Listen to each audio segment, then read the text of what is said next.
Have you ever looked at someone who seems to lose weight with an endless supply of motivation and willpower? And when you ask them how they stay motivated and they say, "I'm not motivated, I'm disciplined." Well, alright then, how are you disciplined all the time? Where do you get this seemingly inexhaustible discipline from? Because I feel mentally and physically drained when I try to be disciplined all the time. When I was on my journey, I was super disciplined, and people often wondered where all my willpower came from. But then I hit a wall and burned out. So what would I change if I had to start my weight loss journey over? Let's talk about it. Think about the activities you do with natural excitement. Here, motivation comes easily because you actually enjoy what you're doing. You don't need to force yourself to be disciplined. Your own enjoyment and interest keep you moving forward. Then there are tasks you might not enjoy, but you stick with them because you know they are important. And then there are things you know you should do, but they're so tough to get through that even if you manage it,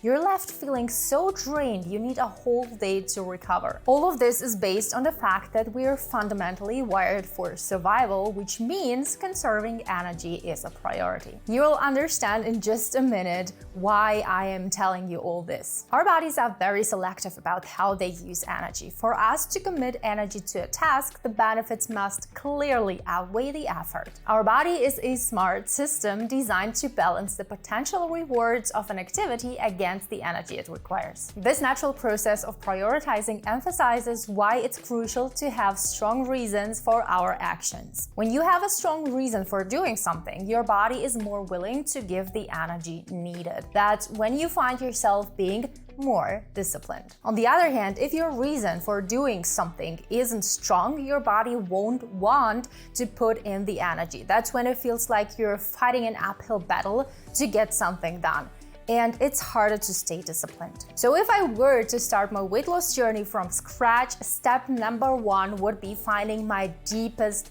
why. Sounds simple, yet so many are doing it wrong. It shouldn't be shallow, like fitting into a trend or just because someone else says I should. I'd be digging deep for that intrinsic motivation, the kind that Daisy and Ryan talked about back in '87. Through their self-determination theory, they showed us it's not the rewards or the compliments that keep us going. It's that personal, meaningful drive inside us. They also pointed out that we all have these 3 needs: to feel like we're in the driver's seat of our own life, to feel skilled and capable, and to feel connected to others. When we meet these needs, we're generally more motivated and happy. So tap into these intrinsic motivations. Seek out exercise that you find personally fulfilling. Align your diet with your core values like health, and connect with a community that supports your goals. By doing this, you'll be leveraging the powerful, deeply rooted forces of intrinsic motivation to maintain your course toward a healthier lifestyle. To get started, make your comfort zone so uncomfortable that the pain of staying overweight and unhealthy would be unbearable. How? By being brutally honest with yourself. Think about how you feel now and how you want to feel instead. This sharp contrast, this gap between your status quo and your potential creates enough energy for a profound change. It's about getting motivated enough to turn your situation around. It's about making it personal. Finding that real why would mean asking myself hard questions like how much I really care about my health and myself. Once I nailed down my why, I'm betting everything would fall into place so much faster. I'd be driven by my own inner drive, not just external pressures or societal expectations. That deep motivational connection to my goals, that's what would keep me accountable to myself. The second step I'd take is to find a way of eating and exercising that I can stick to for the long haul.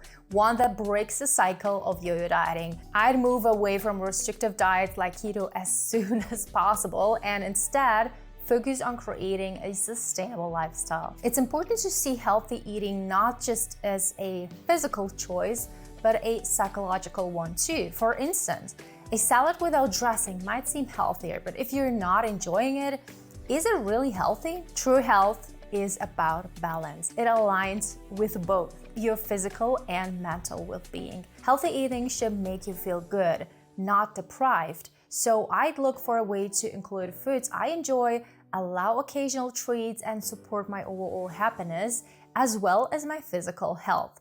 I'd adopt the 80-20 approach to eating. This means that about 80% of my diet consists of must-have foods, those packed with essential nutrients that support my health.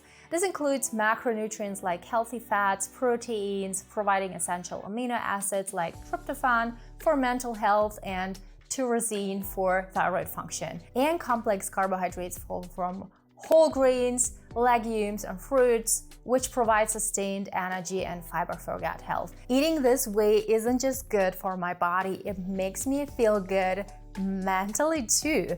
I notice better mood and stress resistance, better digestion, more restful sleep, increased energy levels, and sharper focus. It aligns with my core values, especially prioritizing my health. The remaining 20% of my diet, that's reserved for nice to have foods. Those treats that are good for the soul, whether it's a slice of cake or that dressing in my salad.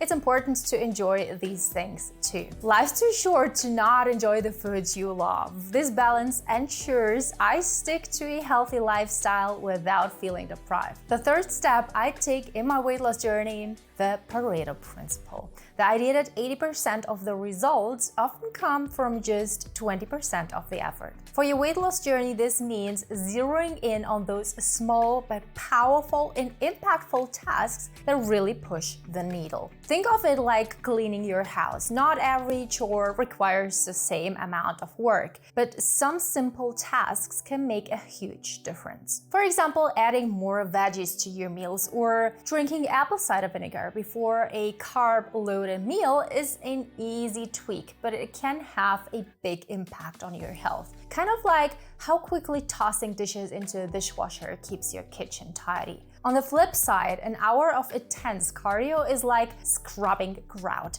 That takes a lot of effort but doesn't give you as much return. Sure, staying active is key, but overdoing it isn't as sustainable and impactful as making smart, nutritious choices that naturally help you eating less without feeling drained. Start with the easiest changes and make the biggest impact. Get comfortable with those and slowly add in more challenging habits. This way you won't feel overwhelmed and you'll keep making progress even if it seems small at first. My fourth tip is a game changer for women, and it's something I didn't fully grasp until I was, I think, 29. Seriously, it changed everything for me. Ladies, pay attention to your menstrual cycle. It sounds simple, but it's huge because your cycle affects so much. Your hunger, how full you feel, your sleep, your mood, and even how many calories you need. Once I started tuning into my body's rhythms and how they shifted throughout the month, I could better handle cravings and energy dips. In the first half of your cycle, called the follicular phase, your estrogen levels go up. This boost often leads to more energy and more stable mood. You might notice your appetite is more controlled during this time too. Then around day 14, you hit ovulation. You might feel extra energetic and sociable around this time. After that, you enter the luteal phase, which lasts from about day 15 to 28. Here, progesterone ramps up and estrogen goes down, which can stir up all of those classic premenstrual syndrome symptoms like mood swings, cravings, and a bigger appetite. During these days, your body needs more calories. And one of the worst things you can do is try to stick to the same low-calorie intake in the luteal phase that you had in the follicular phase. A lot of women don't realize this change happens and end up feeling guilty or confused about why they're suddenly hungrier. It was me, but really there's no need for that guilt. Your body is just doing its thing. I usually eat a bit more during this time and notice that I gain 1 to 2 pounds from water retention. So don't worry, it's not permanent fat, it's just water. It is going to go away. Knowing all this can help you plan your workouts better. When you're in the first half of your cycle, you might have more energy, so it's a good time for high intensity workouts. And the second half, when you might not feel as energetic, lighter exercises might feel better. Now, what can you do to support your body? First of all, start by keeping track of your menstrual cycle. Also, write down how you feel, both physically and emotionally. This can help you see patterns over time. Adjust what you eat and how much you eat based on where you are in your cycle. Listen to what your body is telling you. If you're feeling worn out, it's okay to take it easy. And if you're having cravings, look for healthy ways to satisfy them without going overboard. By paying attention to your hormones and how it impacts you, you can make smarter choices. This kind of awareness is a huge advantage in your journey, believe me. It helps you work with your body, not against it. Now, my last tip is something you don't often hear, maybe because it doesn't sell as well, because it doesn't provide the quick results everybody seems to be looking for. But if you're looking for something deeper and really lasting, here's my ultimate advice. Develop a deep appreciation and gratitude for your body. Life gets busy and it's easy to forget about the most faithful companion you have. It's time to change how we think about it and really appreciate this amazing gift. Your body does so much every day without complaining, even when we don't treat it well. Think about how strong and resilient your body is. It heals cuts, fights off sickness, and handles tons of stress, all to keep you well. Now imagine if you treated your body like a close friend. Would you ignore what it needs, talk down to it, or take it for granted? Or would you be kind and caring? Try to connect with your body like you would with a good friend. This kind of connection is real self-care. It helps you find a deep reason, this strong why we've been talking about, to take care of yourself, which leads to lasting changes. It's about wanting to look after your body because you truly value this amazing thing that lets you live and experience life. When you start seeing your body as a friend, you naturally begin taking care of it without it feeling forced and without the need for this endless discipline. Respecting your body helps improve how you feel about yourself and how you see yourself, which is huge for staying healthy. You're less likely to put yourself down and more likely to keep up with healthy habits. This approach, this mindset of care, respect, and gratitude, it's about so much more than just staying physically healthy. It's about moving to appreciating and connecting with your body and with yourself. And that's key for reaching any long-term goals. Your weight may just be a symptom of years of the opposite mindset: carelessness,